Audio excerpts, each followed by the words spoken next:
The Lord be with you. I'm Deacon Keith Fournier, and our first reading is from the book of Numbers.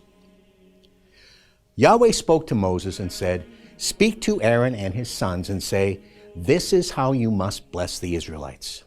You will say, may Yahweh bless you and keep you. May Yahweh let his face shine on you and be gracious to you. May Yahweh show you his face and bring you peace.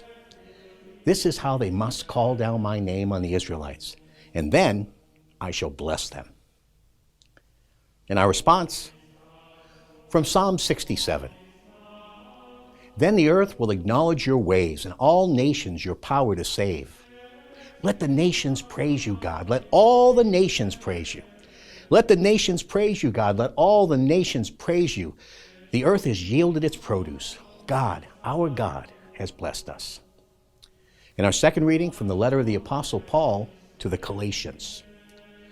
But when the completion, the fullness of the time came, God sent his Son, born of a woman, born a subject to the law, to redeem the subjects of the law, so that we could receive adoption as sons.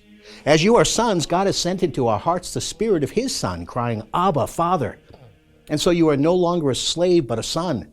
And if a son, then an heir, by God's own act. A reading from the Holy Gospel, according to St. Luke. So they hurried away and found Mary and Joseph and the baby lying in the manger. When they saw the child, they repeated what they had been told about him, and everyone who heard it was astonished at what the shepherds said to them. As for Mary, she treasured all these things and pondered them in her heart. And the shepherds went back, glorifying and praising God for all they had heard and seen, just as they had been told. When the 8th day came and the child was to be circumcised, they gave him the name Jesus, the name the angel had given him before his conception. The Gospel of the Lord.